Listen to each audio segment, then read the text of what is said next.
Ayurveda યુનિવર્સિટીનું paper leak થયાના દાવા વચ્ચે અખિલ ભારતીય વિદ્યાર્થી પરિષદ દ્વારા વિરોધ પ્રદર્શન કરાયું. ન્યૂઝ 18 ગુજરાતી આ મુદ્દે ઇન્ચાર્જ વાઇસ ચાન્સેલરને સીધા સવાલ કર્યા, જેમાં અનેક ખુલાસા થયા. એબીવીપી કાર્યકરો ઇન્ચાર્જ વાઇસ ચાન્સેલરોની કેબિનમાં ઘૂસી ગયા અને હોબાળો મચાવ્યો. સાથે જ આવેદનપત્ર પાઠવી પારદર્શક તપાસની માંગ કરી.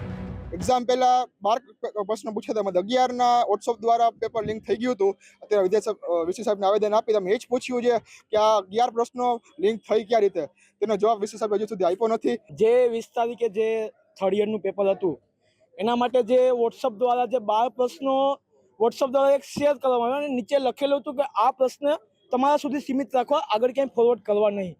તો જે એક અખિલ ભારતીય વિદ્યાર્થી પરિષદની સ્પષ્ટ માંગ છે કે ખૂબ નિંદનીય છે અને જે આ પેપર લીક બાબતે જે લોકો સંડવાયેલા છે એ લોકો ઉપર કડકમાં કડક કાર્યવાહી થાય.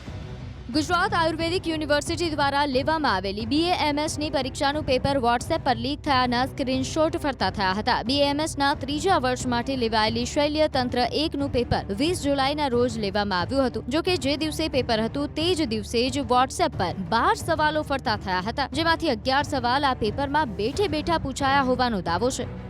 સર, આખો જે આ મામલો છે પેપર લીકનો, તેના મુદ્દે હાલ જે વિદ્યાર્થી સંગઠનો દ્વારા રજૂઆત પણ કરવામાં આવી છે. આપના રાજીનામા સુધીની વાત આવી ગઈ. આખા આ ગંભીર પ્રશ્ને આપના દ્વારા શું પગલાં લેવાઈ રહ્યા છે? સાહેબ, આ વિશે મારે એટલું કહેવાનું છે કે વિદ્યાર્થીઓના વોટ્સએપમાં જ્યારે પેપર સાથે સરખામણી કરતા ટોપિક મળ્યા તો એ પેપર પૂરા થયા બાદ અમે જાણમાં આવી છે અમારા સ્કોડ દ્વારા, અને સ્કોડ મેમ્બર દ્વારા જ્યારે યુનિવર્સિટીને જાણ કરવામાં આવી, યુનિવર્સિટી દ્વારા જે છે બે જ રીતે એના ઉપર કાર્યવાહી હાથ ધરવામાં આવી છે, જેની અંદર યુનિવર્સિટીના સ્તરે પણ એક કમિટીને બનાવીને તપાસ સોંપવામાં આવી છે અને બીજી રીતે પોલીસને પણ આ બાબતની જાણ કરવામાં આવી છે કે ભાઈ આની તપાસ વહેલામાં વહેલું પૂરી કરીને જે કોઈ પણ વિદ્યાર્થીઓ સાથે અન્યાય ન થાય એના ધ્યાને લઈને પૂરી રિપોર્ટ પ્રસ્તુત કરો. સાહેબ, ખાસ કરીને જે આખું પેપર હતું, આ પેપર કઈ તારીખે હતું? જે વોટ્સએપ ચેટ છે, વોટ્સએપમાં જે IMP ટાઈપના આપ જે કહો છો પેપરમાં જે સામેલ હતા એ જાહેર કરવામાં આવે છે. આ તારીખની વચ્ચેનો તફાવત શું છે? આ ક્યારે વોટ્સએપમાં જાહેર કરવામાં આવ્યું હતું? સાહેબ, એમાં બે વસ્તુ છે કે છોકરાઓ એક્ઝામ પૂરા થયા બાદ પેપરના જે મુદ્દાઓ હતા એ વોટ્સએપમાં પછી જ વાયરલ કર્યું કે પહેલાં વાયરલ થઈ ગયા હતા, અને શું કહેવાય કે ટીચરને ફસાવવા માટે કર્યું કે ખરેખર ટીચર દ્વારા એમને IMP તરીકે ક્વેશ્ચન આપવામાં આવ્યા અથવા પેપરના ક્વેશ્ચનો આપવામાં આવ્યા, એ તમામ તપાસનો વિષય છે. તપાસ પૂરી થઈ હતી આપણે જાણ કરવામાં આવશે. ખાસ કરીને આયુર્વેદનું આ પેપર છે, શલ્યતંત્રનું પેપર છે. જી, સીધી શલ્યતંત્રમાં જે પ્રેક્ટિસ છે તે કરવામાં આવતી છે, ઓપરેશન માત્ર શલ્ય વિભાગ જ કરે છે. જી. તો એમાં આ પ્રકારના પેપર ફૂટી ગયા હોય, જે બિનલાયક વ્યક્તિ હોય તે સર્વિસમાં આવે અને ઓપરેશન કરે તો દર્દીઓ સાથે પણ ચેડા થાય. તો આ જે આખી પદ્ધતિ છે તેમાં આવા જે વિદ્યાર્થીઓ ન જાય તેના માટે શું તકેદારી? પેપર ફરીથી લેવાશે?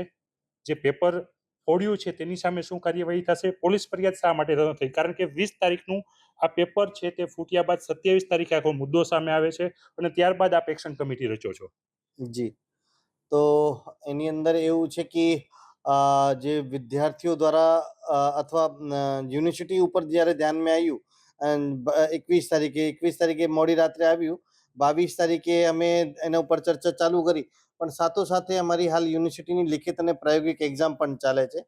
અને એની અંદર હું જે આપને કહું છું કે તપાસનું વિશે શું કામ છે કે એની અંદર કેટલા વિદ્યાર્થીઓ અથવા ટીચર અથવા કર્મચારી અધિકારી ઇન્વોલ્વ છે એ ખાતરી થયા બાદ જ એ ડિસિઝન લેવામાં આવશે કે એક્ઝામ ફરીથી લેવાશે અથવા જેટલા વિદ્યાર્થીઓ 2, 5, 7, 10 વિદ્યાર્થીઓ હોય તો એનું રિઝલ્ટ અટકાવવામાં આવશે, એને ફરીથી એક્ઝામ આપવાની ફરજ પડશે. એવું કંઈ અમે યુનિવર્સિટીના રૂલ્સ રેગ્યુલેશન મુજબ અને એક્ટના અનુસંધાને અમે આગળની કાર્યવાહી કરશું.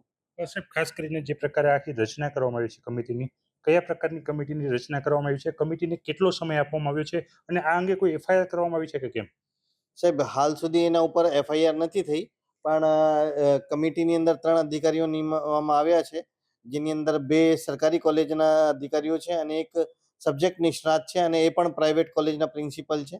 3 સભ્યોની કમિટી બનાવવામાં આવી છે. ચૂંકि હાલ 26 સેન્ટરો ઉપર એક્ઝામ ચાલતી હોય અને 2 પ્રિન્સિપલ એની અંદર ચીફ સુપરવાઇઝર તરીકે પોતાની ફરજ પણ નિભાવતા હોય. એટલે અમે એને કીધું છે કે ભાઈ તમે તાત્કાલિક જે છે એ તપાસ પૂરી કરો, જેથી યુનિવર્સિટીને ખબર પડે કે ભાઈ એક્ઝામ ફરીથી લેવાની છે કે અથવા સ્ટુડન્ટ જે ડિફોલ્ટર કમિટી છે એની અંદર છોકરાઓને બોલાવીને અમુકને એક્ઝામથી બાકાત કરીએ એમ કરીને. તો સાહેબ, જે રજૂઆત કરવામાં આવી છે વિદ્યાર્થીઓની, એમાં એવી પણ રજૂઆત કરવામાં આવી છે આપના દ્વારા આ મુદ્દે તપાસમાં છે એ આયુર્વેદની માફક ધીમી કારગત થાય એ પ્રકારની આખી પ્રક્રિયા કરવામાં આવી છે, એને લઈને આપણા ઉપર સીધી આંગળી ચીંધાઈ રહી છે. ના સાહેબ, હું એ વિચાર કરું કે આપણું કાયદો પણ એ કહે છે કે 100 ગુનેગાર બચી જાય પણ એક નિર્દોષને તકલીફ નહીં પડે, એક નિર્દોષને એ નહીં થાય. એ અનુસંધાને અમે વિચારીએ છીએ કે જે વિદ્યાર્થીઓ એનામાં ઇન્વોલ્વ નથી એને ડિસ્ટર્બન્સ નહીં થાય. એ ફાઇનલ યરની એક્ઝામ છે, એની અંદર વિદ્યાર્થીઓ એના પછી સીધા ઇન્ટર્નશિપમાં જશે અને જે એને ભણવાનું છે એ પૂરું થઈ જશે.